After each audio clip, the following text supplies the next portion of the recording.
Hello, my people. Now we, the nation voice, the voice where they review the secret things when it be said the government and the politicians that they say they cover. In case you just join us for the first time, I've been on the first time when they watch us for this channel be this, I say you are highly welcome. I bet do me a favor now. You see that red subscribe button, press some. And the small bell when they near, press some as well so that anytime we will release new video again, you will be the first person to watch. And I pray the same way when they say they support us for this channel. The same way when God will the same people when will they support you for everything when it's good when you put your hands to do. In Jesus' mighty name. Amen. And without we not waste any of your time again, may we go straight to the news when we get today.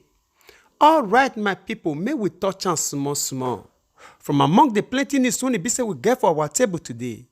To start with, we will crush Amotekun. This one at the war when be say Miyetti Allah release January 29, 2020. The national president of Miyetti Allah Cattle Breeders Association, when in name na Muhammadu Kirowa, talk say the association don't break the ties when it be say they get with Yoruba nation when they take go ahead to set up a Amotekun security network. Kirowa talk this word for Abuja, say the association with its affiliation don't cease to support the political ambitions for the Yoruba people. He come for that talk say the debate for a Amotekun security network when they form now to distrust headers and the headsmen. And for a letter, he come see for that talk say they not fit they support those people when it be say that they against them. He come for that talk say the only reason when they take form Amotekun say na for Fulani people. He come talk say na to drive them away from the land, na he make them form the security outfit. And for a statement, he come ask say whether them when he be Fulani so say whether they not be Nigerians. He come talk say he see the Amotekun boys say they arm them with weapon. Say if they arm Amotekun boys with weapons, say then they say when it be Fulani people so say they not get choice than to arm their cattle men as well because they need to protect themselves from danger from Amotekun boys when they will impose on them. And he come further explain again, say they not go fit reject rural settlement and as well reject open grazing. Say they must choose one of the two. And the only thing when it be say he will fit talk for the now, not pass be say that they push them too far. Alright, my people, we gonna wait first so because this one now don't become a threat now. Say now do or die. Either you choose them or they do otherwise. As in the way the statement, the writing now. This abeg make this man remember say not be Yoruba land not be their own land. They get the full note to dominate. Look at wetin they come out for person mouth now say they not fit reject rural settlement as well reject open grazing. Oh, they not get land now for the north now. Now they talk now been and waiting. Me I no understand this kind of. I no understand. Okay, if they give Amotekun boys weapon to defend their land, say as well they will still go give cattle breeders as a weapon as well to carry the follow body to make sure say that they. I don't understand. Not be even surprising to say they don't already they give weapon to their own boys before. People when support they carry stick, they work out, they carry AK-47, they work out. We don't, but opening now you they open the mouth now they talk all this one. And if na person from southeast and southwest, na in open mouth like this, boastfully, may issue this statement. Adesina don't report since. Shehu Gaba don't report since. Presidency for nowhere for don't report since. Oh, and the matter no end there, my people. They constantly go ahead to talk, say then they push them to the walls. And not be only that one, say then themselves don't already hold meeting with relevant government agencies and they promise them to say they will look into this very matter. And how come now when it be say they still go ahead to make sure say they set up this security outfit when they see they call Amotekun so. And not be only that, say when be say police don't already give these people notice, make they stop this very outfit, make they not continue on again. Which is to say, this very word now, when it just talk now, which is so for all of us now to know, say they and these government agencies, these relevant government agencies, when they talk, so they are working together. They work. As you see statement when they talk now, make I paraphrase that statement again. Make we read them again. Say the whole meeting with relevant government agencies. And they promise, they say they will look into the matter. Later, it can talk say now police don't already give them notice. Don't give them a notice to say stop, make it not go ahead again. How come now they still go ahead again? Which is to you and me, all these people, all these police, all these government parastatals, all of them, they work together with the same agenda with this very Miyetti Allah group.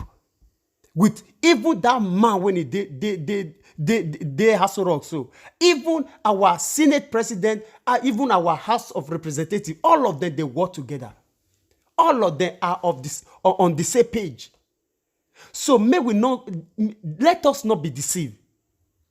So nothing like when we say now they did the same page, they did on the same direction, and they get the same focus. And in conclusion, it can tell say in here say they give these Amotekun boys chance, may they take protect themselves and may they take key their cow. Say if any one cow when they key, any of their one cow when they key, say they will make sure say the government they pay dearly.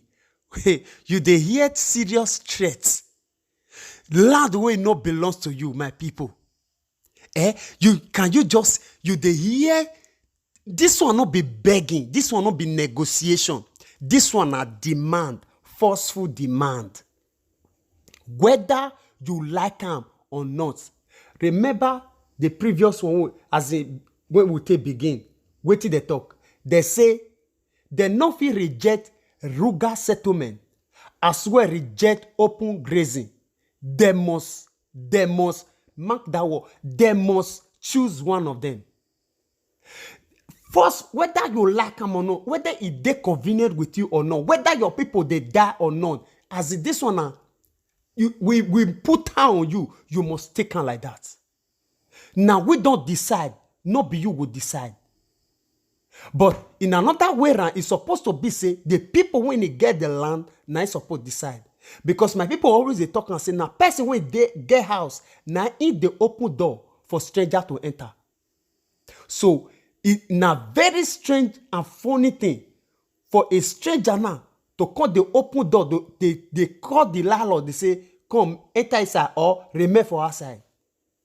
I know there's something I'm short of words. I don't know what I want to talk again. Who do this one to us? Where we don't they? How we take reach here? Who want answer all this question for me? How we take come this way? How we take reach here? When it comes to say, now Fulanis, you will just live miles away from your land, your territory. You could they decide forcefully for another man's territory. Whether they like him or not, this will not be negotiation. As in, whether they like him or not, they must choose one. Whether there are people they die or not, they must choose one. For all the people, atrocity, when it be said, these people don't create for community to community. If now south, southwest, southeast, now it don't commit this atrocity, we know we feel open mouth say we want to talk again. How you want to do one? These people see boldly come outside before the eyes of the president and all the lawmakers in the land. You are still boastful. You are still forceful. You are still demanding. Where on earth this thing they happen? How? Where it for dey happen? Oh my God. For where we how we take reach this very position when it just can't be like this? Say we as in Southwest not just get they not get decision to make, they not get their own choice. Even a child when they born yesterday, as long as he don't already they talk already, he get right to make choice. Not the talk of say a whole territory. People, as in people that are old enough to be a sovereign nation. Now you just they stand like that. Just they command. Just they abba. This one too, as in no, it's too much. It's too no. This one at the as in na the brick na job be this one so. Na the end na job be this. Na. We no fit dey inside our own country. We no fit dey inside Nigeria, Africa for that matter. We still can be a slave master, a taskmaster upon our head. It no fit happen, no. It no fit happen. We still say the time of slave trade don't pass. Not be say na even foreigners see they do this one to us now. Black to black. Nigeria, even to say na Niger or Sudan to Nigeria, but this one na Africa to Africa. We know say una not be Nigeria. Una not be Nigeria. Una just come. Una dey invade us. And now una want take us captive. God forbid. God forbid. And una not will succeed. It will not happen. As long as God still remain on his throne, it will not happen. The blood of the innocent people who don't share for that land will they fight against una. The goods who don't destroy for that land, it will they fight against una. Every good thing when God creates, when it be say una lay una hand to destroy on that land, is already working against you people already now. It don't they work against you now already, and it will continue to work against you now. For this one, una just this so. No, everything get an end. And at the end, I believe, say, now we do so. My people, I beg, I know, say, this is my own view. Honestly, it no would dey well with so many people. It no would really dey well. But I will leave una now with this very place now, from this very place. Make una share una opinion with us on the comment section. If truly, what did these people stand for? If now, what did democracy talk? Now, it be this one. This one not be democracy. This one is the demonstration of the highest grace. When I don't hear about, now it be this one. This one don't even pass autocracy.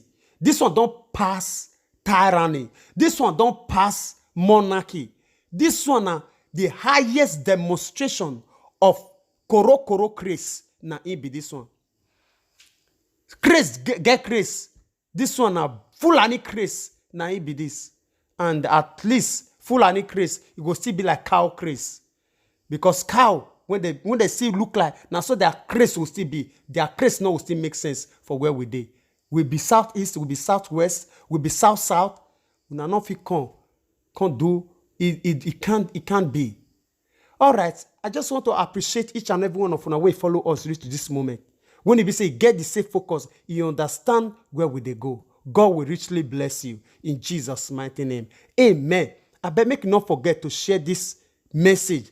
May still reach our people wherever they dey, so that they will still know exactly where these people carry their mouth up. They boastful against the peace of our people, against the life of our people. I beg, make una do that for us. As you do so, God will continue to uplift you in Jesus' name.